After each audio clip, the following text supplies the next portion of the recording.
بسم الله الرحمن الرحيم. إذا حل الهم وخيم الغم واشتد الكرب وعظم الخطر وضاقت السبل وبارت الحيل، وإذا اشتد المرض بالمريض وقلت حيلته وضعفت وسيلته وعجز الطبيب وحار اللبيب. أمن يجيب المضطر إذا دعاه ويكشف السوء ويجعلكم خلفاء الأرض أإله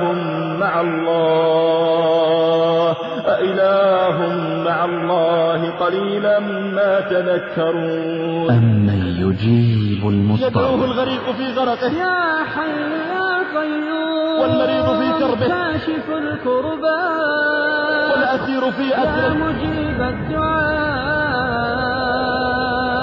قلوب العباد ونواصيهم بيده وأزمة الأمور معقودة بقضائه وقدره. أنت ربنا وأنت حسبنا يا ربنا، وأنت المغيث في الأزمات. فهو أحق من ذكر وأعز من عبد وأعظم من حمد وأولى من شكر وأنصر من ابتغي وأرأف من ملك. مجيب الدعوات، حلمه بعد علم وعفوه بعد قدرته ومغفرته عن عزته. يا راحم العبرات، فيدعونه مخلصين له الدين ويرجونه ولا يرجون أحدا سواه، فتتعلق به القلوب وتنسى سواه وتنطرح بين يديه وتتوكل عليه فتذوق حلاوة الإيمان. سبحانك فيك المرغوب ومنك المطلوب والمرهوب. أمن يجيب المضطر إذا دعاه، أمن يجيب المضطر وإذا سألك عبادي عني فإني قريب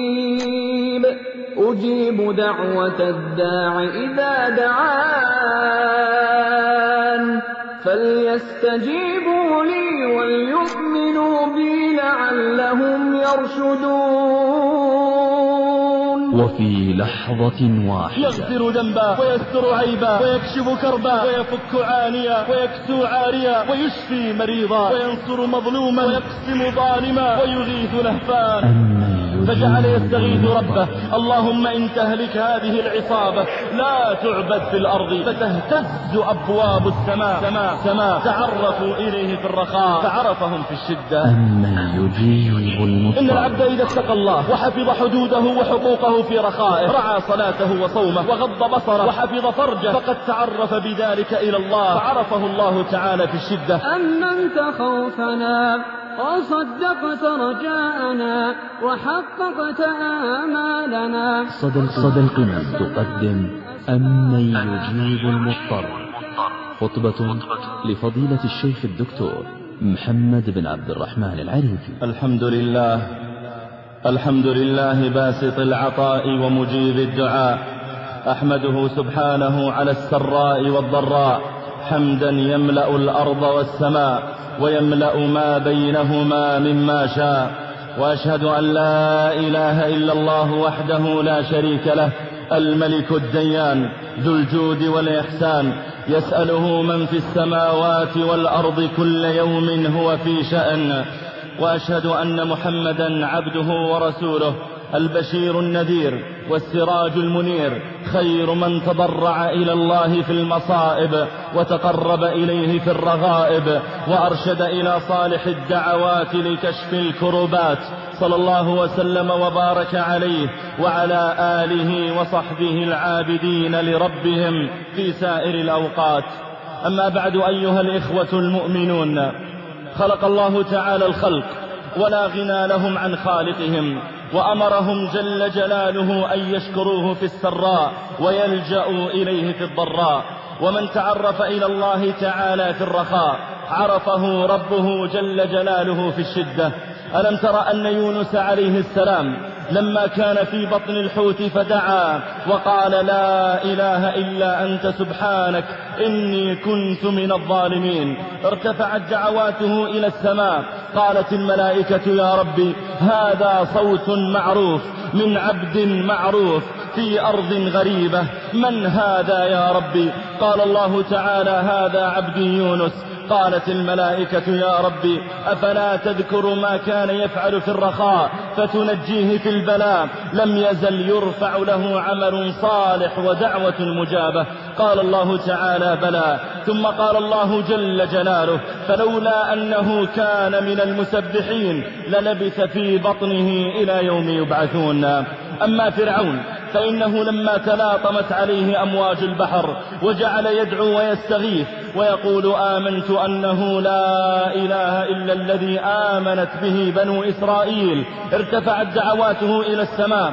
قالت الملائكة يا رب صوت منكر، من هذا يا ربي؟ قال الله تعالى هذا فرعون. فإذا بجبريل ينزل ويأخذ من طين البحر ليضع في فم فرعون، ويقول الله جل جلاله الآن وقد عصيت قبل وكنت من المفسدين. نعم، كلما أقبلت إلى الله تعالى أقبل إليك، وإن أعرضت عنه أعرض عنك. اسمع إلى قول الله جل جلاله يحبهم ويحبونه. لما أحبوه أحبهم. وقال جل جلاله نسوا الله فنسيهم، لما نسوه استحقوا النسيان ومكروا ومكر الله، وهذا جزاء الماكرين. فلما زاغوا أزاغ الله قلوبهم. نعم، جزاء وفاقا. إنهم يكيدون كيدا. إن المنافقين يخادعون الله وهو خادعهم.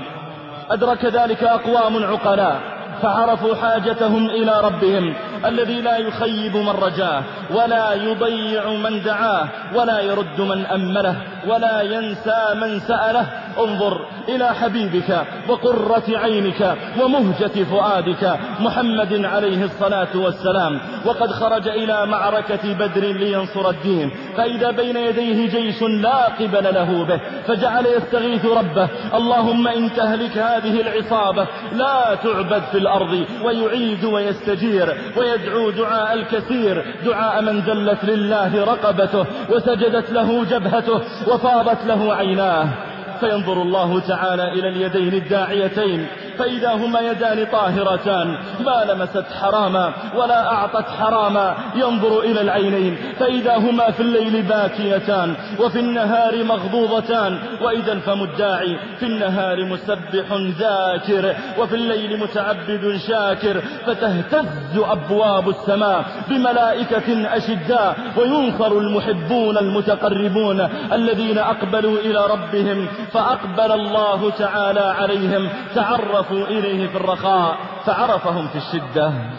إذا حل الهم وخيم الغم واشتد الكرب وعظم الخطب وضاقت السبل وبارت الحيل نادى المنادي يا الله، فيفرج الهم وينفس الكرب ويذلل الصعب، وما بكم من نعمة فمن الله، ثم إذا مسكم الضر فإليه تجأرون. وإذا أجدبت الأرض وذبلت الأزهار وذوت الأشجار وغار الماء وقل الغذاء واشتد البلاء ومات الزرع وجف الضرع واستغاث الشيوخ الركع والأطفال الرضع والبهائم الرتع، نادوا جميعا يا الله، فتهتز أبواب السماء ويستجاب الدعاء وينكشف البلاء، وهو الذي ينزل الغيث من بعد ما قنطوا وينشر رحمته، وهو الولي الحميد. وإذا اشتد المرض بالمريض وقلت حيلته وضعفت وسيلته وعجز الطبيب وحار اللبيب، نادى المنادي يا الله، أمن يجيب المضطر إذا دعاه ويكشف السوء ويجعلكم خلفاء الأرض أإله مع الله قليلا ما تذكرون. وإذا في بطن الأم اعترض الجنين واشتد الكرب وعظم الأنين وأوشكت الأم على الهلاك وأيقنت بالممات ونادت يا الله، فيزول أنينها ويخرج جنينها. كيف حدث ذلك؟ إن الله على كل شيء قدير، والله أخرجكم من بطون أمهاتكم لا تعلمون شيئا وجعل لكم السمع والأبصار والأفئدة لعلكم تشكرون. فهو جل جلاله الملاذ في الشدة والأنيس في الوحشة والنصير في القلة، فكم من ذنب مغفور وعيب مستور وحاجة مقضية وكربة مفرجة وبلية مرفوعة ونعمة متجددة وسعادة مكتسبة وشقاوة ممحوة. وكم في أصقاع الأرض من جموع قامت تدعو ربا جليلا في ساعة واحدة بلحظات بحاجات متنوعة وألسنة مختلفة، هذا يدعو بلغة عربية وذاك بأوردية وثالث بهندية ورابع بسواحلية وخامس وسادس. منهم مذنب يسأل ربه مغفرة ذنبه ومريض يدعوه أن يشفي مرضه، ومنهم فقير يسأله سداد دينه، ومنهم مظلوم يسأله نصرته وحيران يسأله دلالته، ومنهم فسبحان من لا تشتبه عليه اللغات ولا تلتبس عنده الحاجات ولا تختلط عنده الأصوات ولا يتبرم بكثرة المسائل مع كثرة السائلين وتنوع المسؤولات، بل يسمع ضجيج أصواتهم باختلاف لغاتهم وتنوع حاجاتهم، لا يسأله سمع عن سمع ولا داع عن داع ولا تشغله حاجة عن حاجة، لا تغلطه كثرة المسؤولات ولا يتبرم بإلحاح ذوي الحاجات. أحاط بصره بهم وعلمه بنياتهم وغناه بفقرهم وقدرته بعجزهم، يدعوه الغريق في غرقه والمظلوم في سجنه والمريض في كربه والأسير في أسره، وفي لحظة واحدة يغفر ذنبا ويستر عيبا ويكشف كربا ويجبر كثيرا ويغني فقيرا ويعلم جاهلا ويهدي ضالا ويفك عانيا ويكسو عاريا ويشفي مريضا ويعافي مبتلا ويقبل تائبا ويجزي محسنا وينصر مظلوما ويقسم ظالما ويفرج هما ويشبع جائعا ويرشد حيران ويغيث لهفان ويقيل عثره ويستر عوره ويؤمن روعه ويرفع أقواما ويضع آخرين. قلوب العباد ونواصيهم بيده وأزمة الأمور معقودة بقضائه وقدره، فهو أحق من ذكر وأعز من عبد وأعظم من حمد وأولى من شكر وأنصر من ابتغي وأرأف من ملك، وهو سبحانه أجود من سئل. حلمه بعد علمه وعفوه بعد قدرته ومغفرته عن عزته من تمام نعمته جل جلاله على عباده المؤمنين أن ينزل بهم من الشدة والضر ما يلجئهم إلى توحيده فيدعونه مخلصين له الدين ويرجونه ولا يرجون أحدا سواه، فتتعلق به القلوب وتنسى سواه وتنطرح بين يديه وتتوكل عليه فتذوق حلاوة الإيمان. يختبئ سيد الأخيار في ظلمات الغار فيلتفت إليه أبو بكر يقول يا رسول الله لو نظر أحدهم إلى موضع قدميه لرآنا، فيقول يا أبا بكر ما ظنك باثنين الله ثالثهما لا تحزن إن الله معنا. ويسري موسى عليه السلام لقومه المؤمنين فإذا البحر أمامهم وفرعون وجنده وراءهم، فيقول أصحاب موسى إنا لمدركون، فيصرخ بهم كلا إن معي ربي سيهدين. وهود عليه السلام يجتمع الملأ حوله مهددين وقد استضعفوا قوته واحتقروا حيلته، فيصرخ بهم فكيدوني جميعا ثم لا تنظرون إني توكلت على الله ربي وربكم. ولوط عليه السلام جاءته ملائكة كرام فإذا بقومه الفجار يخوضون ويتعرضون، فيقول بلسان حسير لو أن لي بكم قوة أو آوي إلى ركن شديد، فتقول الرسل إن ركنك شديد، ويقول عليه الصلاة والسلام محمد نبينا يقول وهو يتذكر لوطا رحم الله لوطا لقد كان يأوي إلى ركن شديد.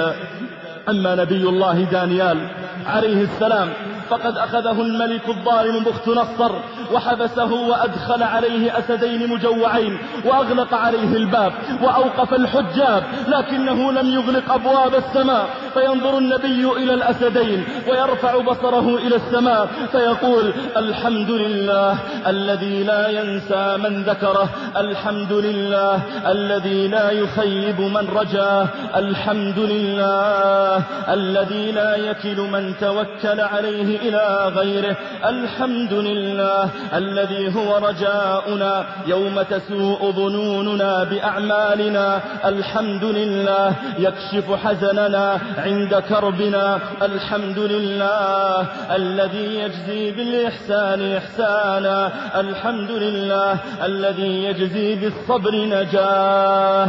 فتهتز أبواب السماء بهذا الدعاء، فإذا عبد صالح عرف الليل بكاءه والنهار عطاءه، عرفته الأرملة الضعيفة والمسكين الكثير، ويفتح باب السجن فإذا الأسدان في زاوية جاثمان كأنهما هران. نعم، ولماذا لا ينجيهم ربهم وهم الذين يحبونه ويطيعونه؟ لم تكن محبتهم لربهم ادعاء باللسان لا حقيقة لها في الواقع، بل يحبونه حبا صادقا، يقدمون أمره على كل أمر ومراده على كل مراد، عرفوا شرط المحبة فعملوا به. قل إن كنتم تحبون الله فاتبعوني يحببكم الله.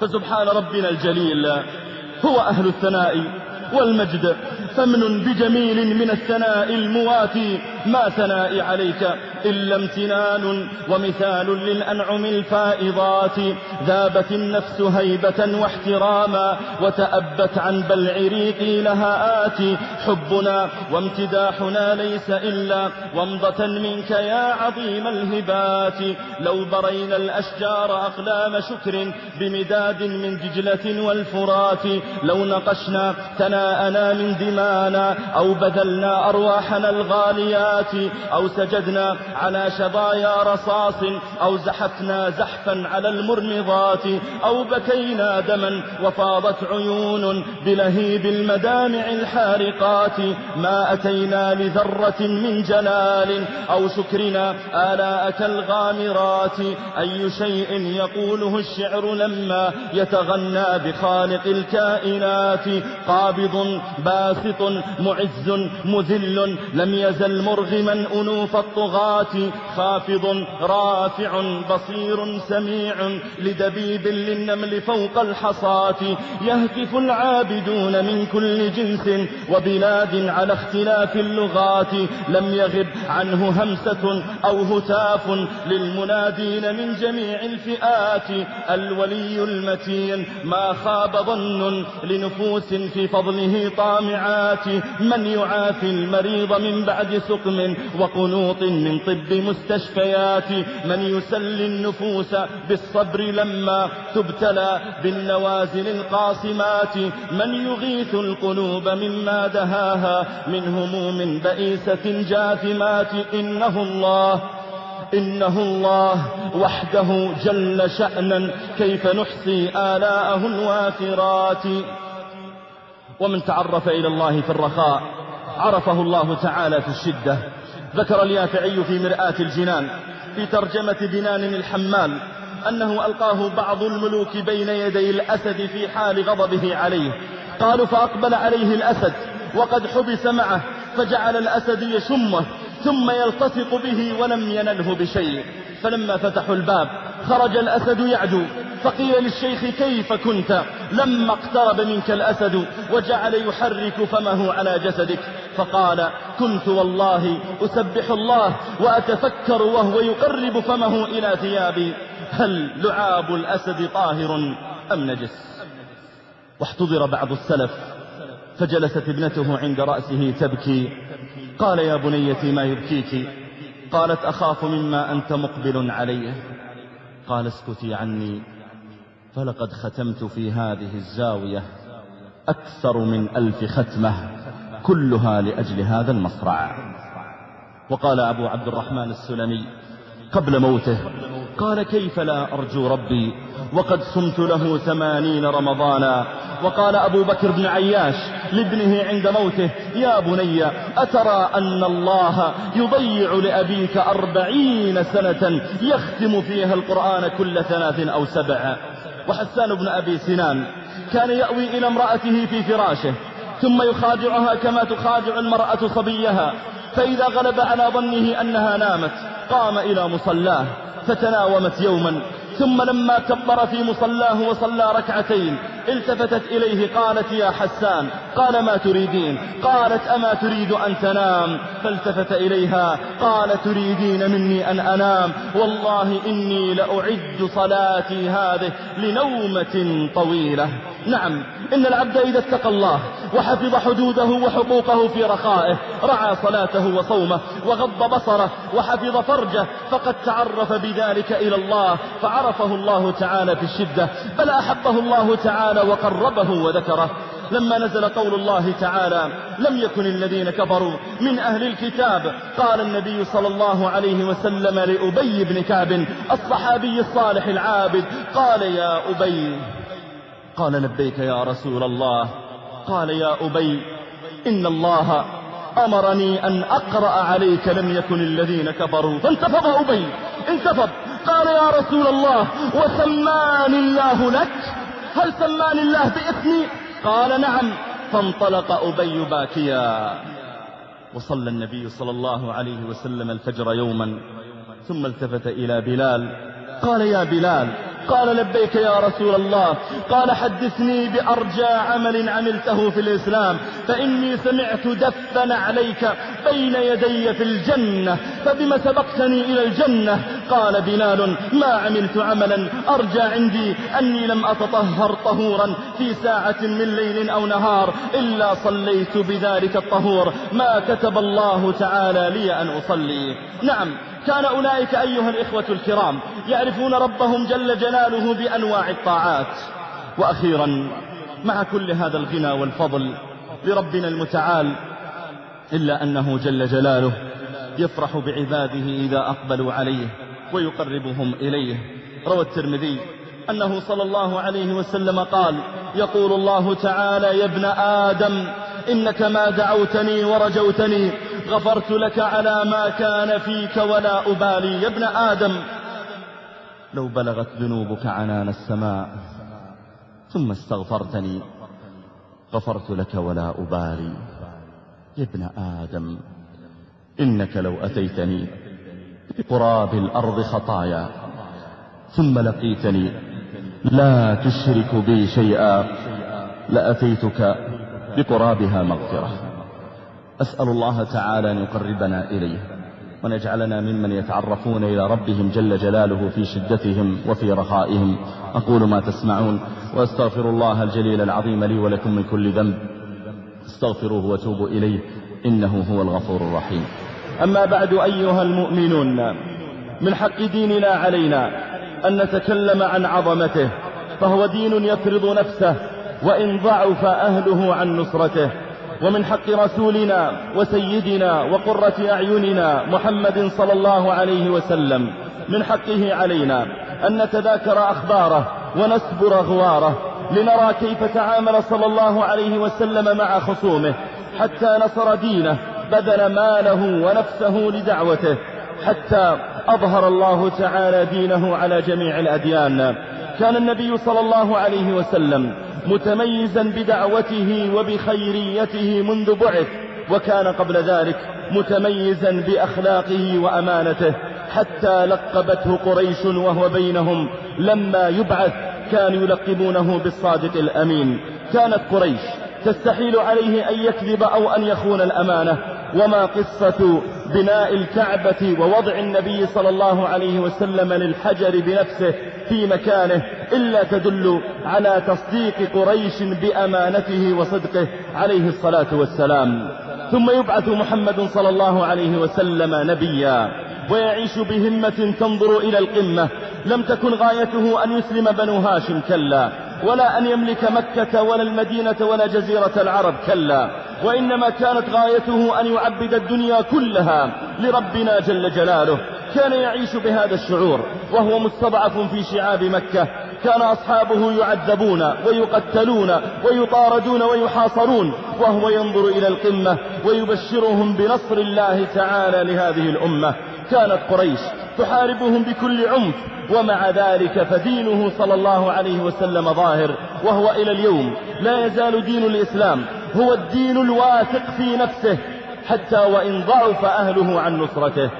انظر إليه صلى الله عليه وسلم لما تمكن له الأمر في المدينة في السنة 6 من الهجرة، بعدما كتب صلى الله عليه وسلم مع قريش صلح الحديبية وهادنهم على ترك الحرب بينه وبينهم 10 سنين، جعل عليه الصلاة والسلام يرسل الكتب إلى الأمصار يدعوهم فيها إلى الإسلام.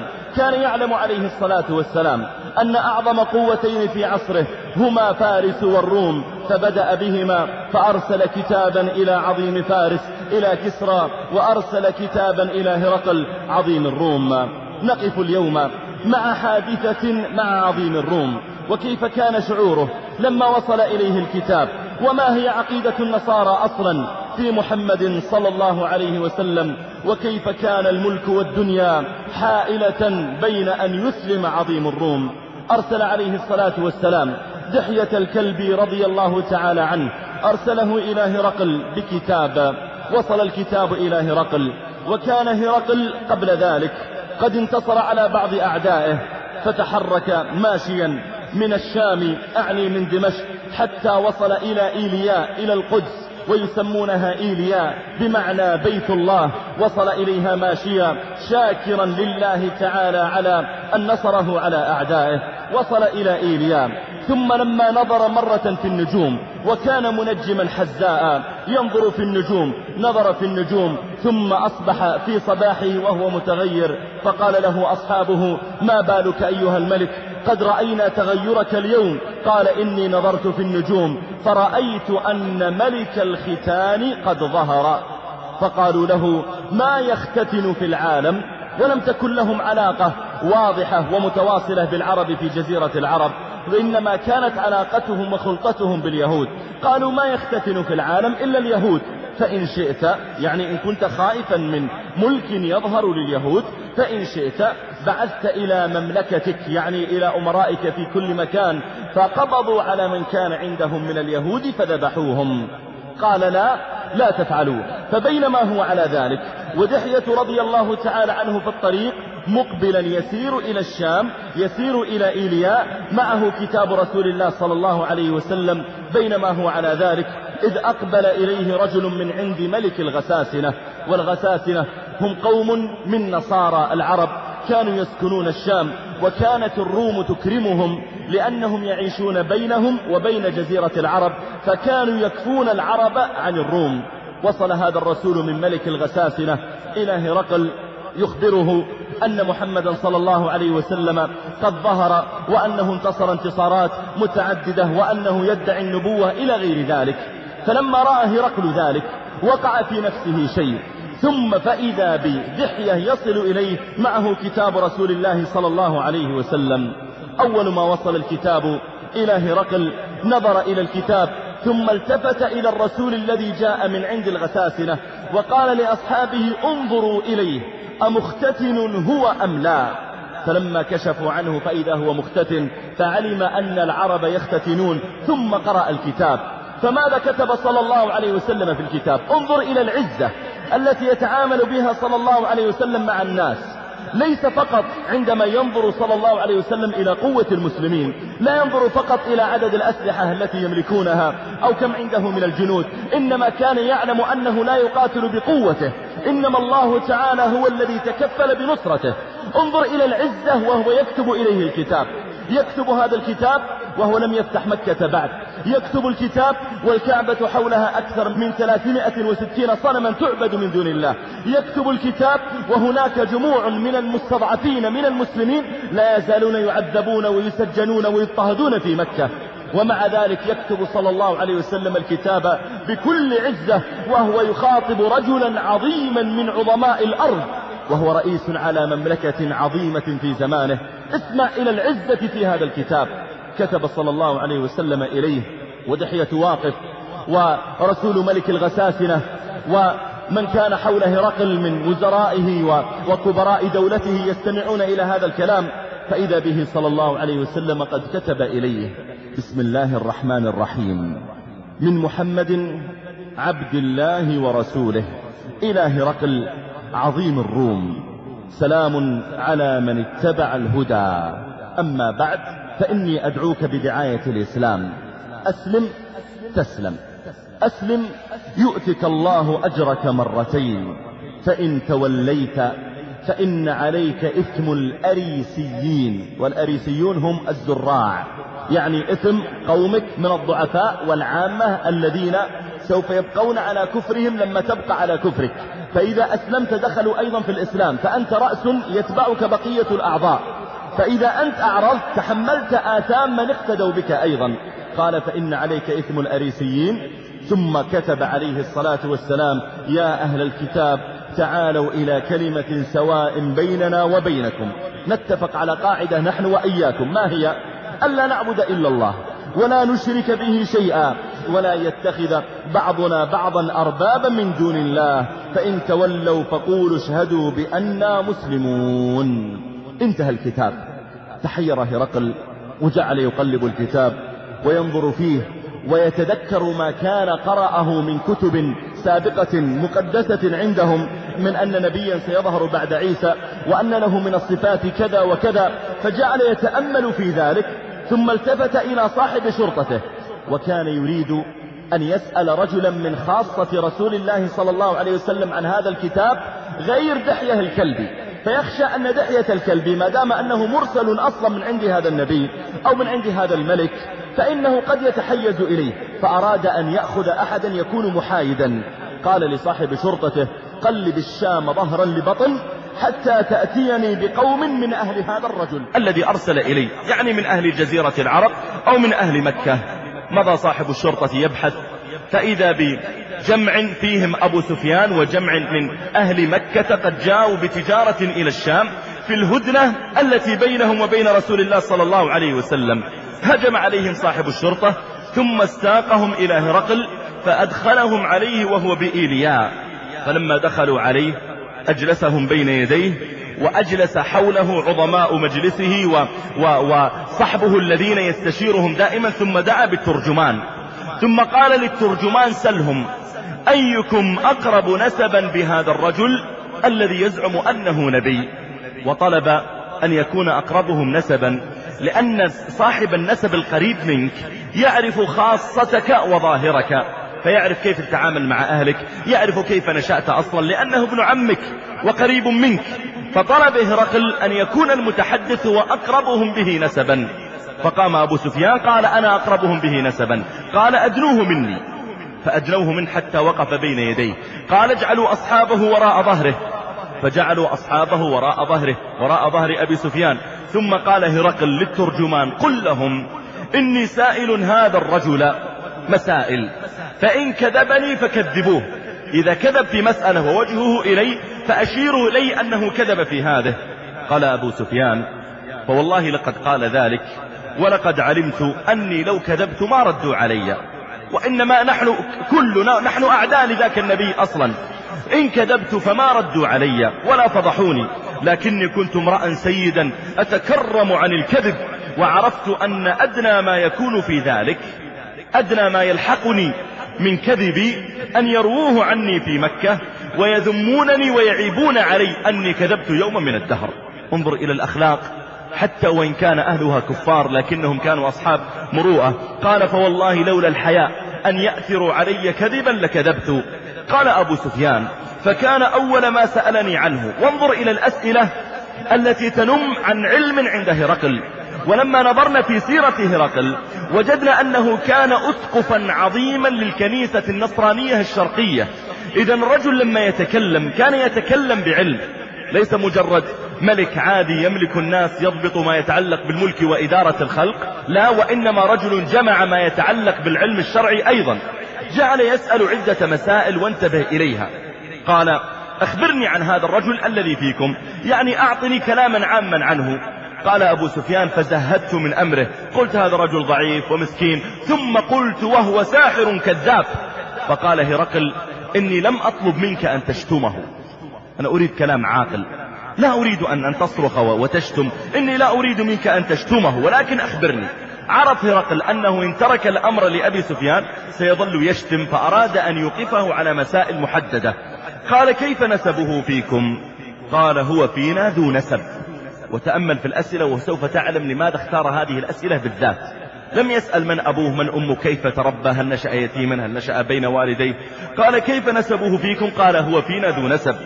قال هل قال هذا القول منكم أحد قبله؟ هل هناك أحد قبل في قومكم ادعى أنه نبي قبل 100 سنة 200 سنة؟ قال أبو سفيان لا. قال فهل كان من آبائه ملك؟ قال أبو سفيان لا. قال فأشراف الناس يتبعونه أم ضعفاؤهم؟ قال أبو سفيان بل ضعفاؤهم. طبعا أبو سفيان يقصد عامة من تبعه، وإلا فقد تبعه أشراف كأبي بكر وعمر وعثمان وعلي، هم أشراف في قومهم، لكن عامة المؤمنين الذين تبعوه يعتبرون من الضعفاء. قال بل ضعفاؤهم. قال أيزيدون أم ينقصون؟ قال بل يزيدون.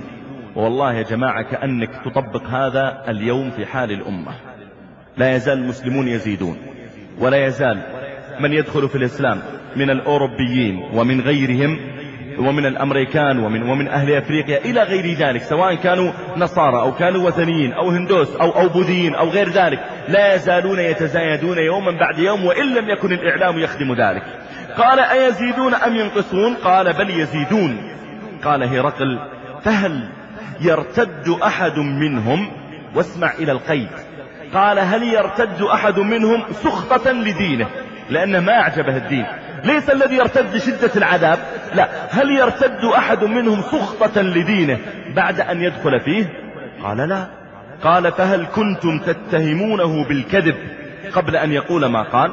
في حياته السابقة قبل أن يقول أنا نبي كان يكذب في تعاملاته؟ قال لا. قال هل يغدر؟ هل يعاهدكم فيغدر؟ قال أبو سفيان لا، ونحن منه في مدة، نحن الآن في هدنة لا ندري ما هو فاعل فيها، ما ندري يمكن يغدر. قال أبو سفيان ولم تمكنني كلمة أدخل فيها شيئا غير هذه الكلمة، يعني ما استطعت أن أدخل شكا فيه إلا في هذه العبارة. فقال هرقل وما يخاف من هذا؟ لماذا أنتم بينكم بين أحد، لماذا تخافون أن يغدر؟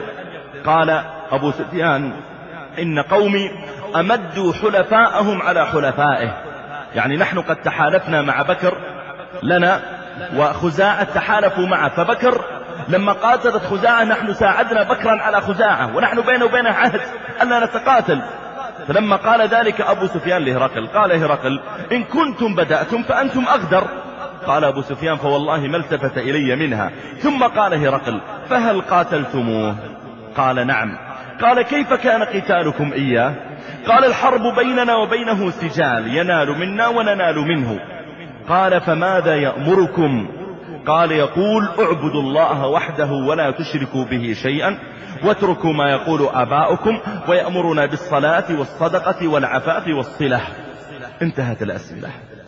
فالتفت هرقل إلى الترجمان وقال قل له سألتك عن نسبه فذكرت أنه فيكم ذو نسب، فكذلك الرسل تبعث في نسب من قومها. وسألتك هل قال أحد منكم هذا القول من قبله؟ فذكرت أن لا، فقلت فلو كان أحد قال هذا القول قبله لقلت رجل يأتسي بقول قيل قبله، رجل نظر في التاريخ فرأى رجلا ادعى أنه نبي ففعل مثله. وسألتك هل كان من آبائه ملك؟ فقلت لا، فقلت يعني استنتجت في نفسي لو كان من آبائه ملك لقلت رجل يطلب ملك أبيه. وسألتك هل كنتم تتهمونه بالكذب قبل أن يقول ما قال؟ فذكرت أن لا، فعرفت أنه لم يكن ليكذب على الناس ثم يكذب على الله تعالى.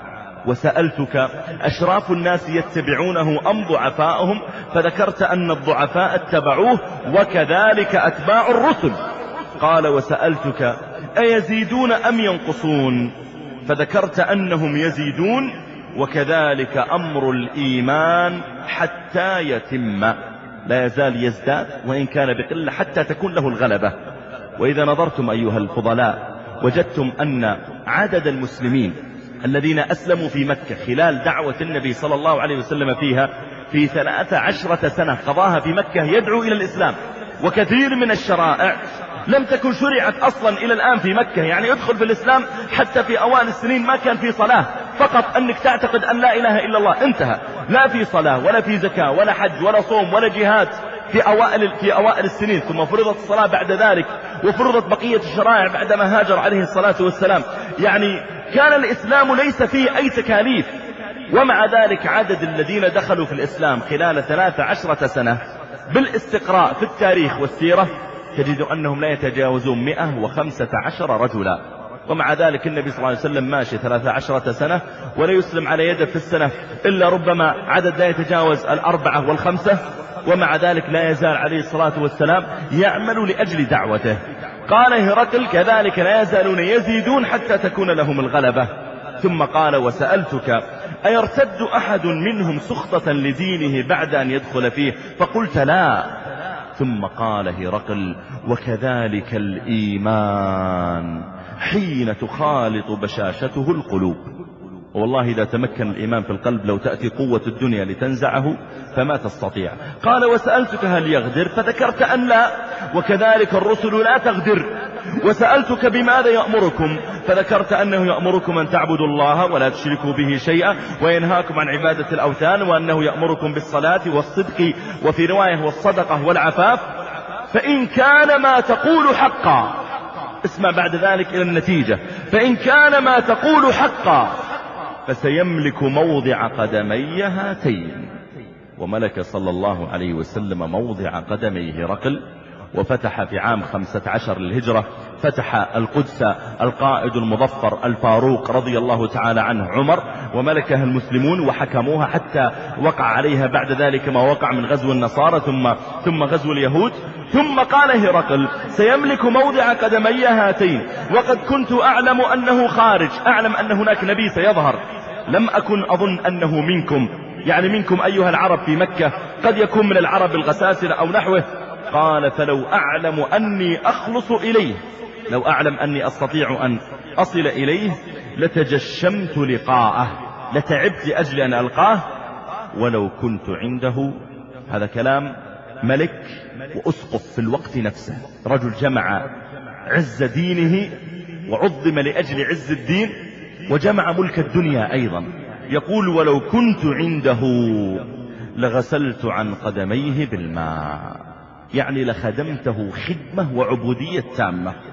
ثم دعا هرقل بكتاب رسول الله صلى الله عليه وسلم الذي بعث به دحية فقال اقرأوه، فجعل يقرأ هذا الكتاب باللسان العربي ليسمعه وليفهمه أبو سفيان. فإذا فيه من محمد عبد الله ورسوله إلى هرقل عظيم الروم سلام على من اتبع الهدى، أما بعد فإني أدعوك بدعاية الإسلام، أسلم تسلم يؤتك الله أجرك مرتين، فإن توليت فإن عليك إثم الأريسيين. يا أهل الكتاب تعالوا إلى كلمة سواء بيننا وبينكم ألا نعبد إلا الله ولا نشرك به شيئا ولا يتخذ بعضنا بعضا أربابا من دون الله، فإن تولوا فقولوا اشهدوا بأننا مسلمون. قال أبو سفيان فلما قال ما قال وجعل الكتاب يقرأ عليه والله لقد رأيت وجه هرقل يتحادر عرقا من كرب الصحيفة، شدة الكلام عليه. قال فلما ختم الكتاب كثر عنده الصخب وارتفعت الأصوات فأمر بنا فأخرجنا. قال فلما خرجنا قلت لأصحابي لقد أمر، يعني ظهر، لقد أمر أمر، يعني دين، لقد أمر أمر ابن أبي كبشة، يعني النبي صلى الله عليه وسلم. وذلك أن العرب إذا أرادت أن تحقر من شخص نسبته إلى جد لا يعرف، فأبو كبشة جد من أجداد النبي عليه الصلاة والسلام لكن غير مشهور، فأراد أبو سفيان أن يحقره فقال لقد أمر أمر ابن أبي كبشة إنه ليخافه ملك بني الأصفر. ثم مضوا بعد ذلك إلى مكة. قال أبو سفيان فما زلت موقنا أنه سيظهر حتى أدخل الله تعالى علي الإسلام. لما تيقن هرقل أن هذا الدين حق وأن هذا الكتاب من عند رسول الله صلى الله عليه وسلم الذي جاء بالصدق، جعلت تتنازع في نفسه محبة الدنيا ومحبة الحق. ولو كان فقيها عالما لعلم أن قوله صلى الله عليه وسلم أسلم تسلم معناها أنك إذا دخلت في الإسلام ستسلم يقينا في الدنيا وفي الآخرة، لكنه لم يوفق لفهم هذه العبارة. أشار هرقل إلى دحية قال امض بهذا الكتاب إلى الناطور وهو كبير أساقفتهم. هرقل هو الرئيس على الأساقفة، والناطور هذا أيضا هو كبير عظيم من كبرائهم، وكان له جلالة قدر. قال امض به إليه، فمضى دحية بالكتاب إلى ذاك الناطور، فلما قرأه بكى وقال أشهد أن هذا النبي الذي أمرنا عيسى باتباعه. ثم خلع من عليه الصليب والمسوح التي تلبسها النصارى، ولبس ثيابا أخر، وأقبل إلى هرقل وقال يا أيها الملك أسلم، أشهد أن لا إله إلا الله وأن محمد رسول الله. فانطلق عليه الناس يضربونه حتى مات تحت أرجلهم. فعلم هرقل أن هذا العظيم في الدين فعل به ذلك، فكيف سيفعل به؟ فجرب طريقة أخرى، أمر بالناس فجمعوا في مثل القلعة، ثم قام ومنع من دخول السلاح، أن يدخل الناس من غير سلاح، فاجتمعوا بين يديه، فقام على مرتفع ثم قال أيها الناس إنكم قد علمتم بهذا الكتاب الذي وصل إلينا، فما رأيكم أن ندخل في دينه؟ هذا أمر لا يؤخذ مشورة الناس عليه ما دام عرفت أنه حق. قال ما رأيكم أن ندخل في دينه؟ قال فحاصوا حيصة الحمر، كالحمر الوحشية التي يقبل إليها الأسد ليفترس شيئا منها فتحيص وتضطرب. حاصوا حيصة الحمر، اضطربوا وتوجهوا إلى الأبواب ليخرجوا ليأتوا بأسلحتهم لقتله. فلما رأى ذلك علم أنهم لن يوافقوه على أن يتبعوا الدين، وأنه إن أسلم قد يقتل أو قد يزول عنه الملك. فقال لا، إني لم أرد ذلك، لم أرد أن أعرض عليكم حقيقة أن تدخلوا في الإسلام، لكني أردت أن أعرف صلابتكم على دينكم فاثبتوا عليه. ثم سجدوا له لما قال ذلك، فلم يزل هرقل على نصرانيته، لأنه وقع بينه وبين المسلمين حروب بعد ذلك، فلم يزل على ذلك حتى مات. أيها الأحبة الكرام، ختاما، هذه العبارات التي تكلم بها هرقل هي عبارات عرفها أصلا من شرع الله تعالى الذي أنزله في الأديان السابقة. يعلم هرقل بتتبع الأديان والرسل الذين أبعثهم الله تعالى إلى الناس أن هؤلاء الرسل في شرعتهم وفي طريقتهم مع الناس في كثير من الأحيان تكون الطريقة التي يتعامل بها الرسل مع الناس والطريقة التي يقابلون بها تتكرر مع جميع الرسل، كما ذكر الله تعالى ذلك في كتابه: ما أرسلنا من قبلك من رسول إلا نوحي إليه أنه لا إله إلا أنا فاعبدون. فهم جميعا جاءوا بالتوحيد، وكل هؤلاء الذين يبعث إليهم الرسل يقولون لهؤلاء الرسل ساحر أو مجنون، حتى قال الله تعالى: أتواصوا به بل هم قوم خصمون. أيوصي بعضهم بعضا بأن يواجه الرسل بمثل ذلك، فكل الرسل يكذبون ثم تكون لهم الغلبة بعد ذلك. هذه الأمة التي بعث إليها محمد صلى الله عليه وسلم، الفرق بينها وبين الأمم السابقة أن نبيهم لم يدعو عليهم بالهلاك، وإنما استأنى بهم. أما قوم نوح فدعا ربه أني مغلوب فانتصر، أما شعيب فأخذهم عذاب يوم الظلة، وصالح يقول تلبثوا في داركم 3 أيام. فهم دعوا على أقوامهم فأنهوا، وأرسل الله تعالى رسلا بعد ذلك بشرع جديد أو بشرع مقرر لمن قبله. هذه الأمة تختلف عنهم أن عمرها طويل يستمر إلى قيام الساعة، هذا أولا. الأمر الثاني أن رسولنا صلى الله عليه وسلم لم يدعو بالهلكة على من خالفه، فأعطوا فرصة لأجل أن يفكروا أو لأجل أن يخرج الله من أصلابهم من يعبد الله. الأمر الثالث أن هذه الأمة جعل الله تعالى فيها صورا من نصرة الأمة لنفسها. الأمم السابقة يكذب النبي فينزل الله تعالى عذابا، ولم يكن يشتهر عندهم ما يتعلق بالجهاد والغنائم، كان عندهم شيء من ذلك لكن لم يكن مشهورا. أما هذه الأمة فعلق الله تعالى نصرتها بعملها هي، فقال سبحانه وتعالى: إن تنصروا الله ينصركم ويثبت أقدامكم. يا أيها الذين آمنوا إذا لقيتم فئة، ما قال توكلوا علي واجلسوا وأنا أنصركم، لا، فاثبتوا قاتلوا. وقال في الآية الأخرى: قاتلوا الذين يلونكم من الكفار فاقتلوا المشركين حيث وجدتموهم، إلى آخر ذلك. إذا تأملت وجدت أننا نحن المطالبون بأن نبذل لديننا، ما دام أن هذا هو كلام الكفار، وهرقل بنفسه يقول سيملك موضع قدمي، فما بالك إذن بكلام الله جل وعلا الذي أنزله في كتابه.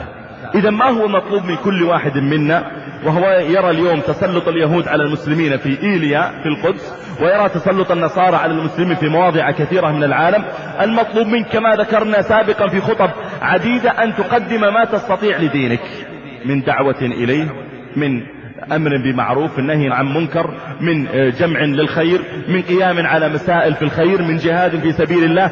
أي شيء تستطيع أن تقدمه على وفق شرع الله تعالى وشرع رسوله صلى الله عليه وسلم فأنت مطالب بمثل ذلك. لكن احذر من أن يقع في قلبك اليأس وتقول والله الدين لا يزال يضرب من كل جهة، ويقع في قلبك حب الدنيا وحب الراحة كما وقع في قلبه رقل، فتركن إلى ذلك فتهلك.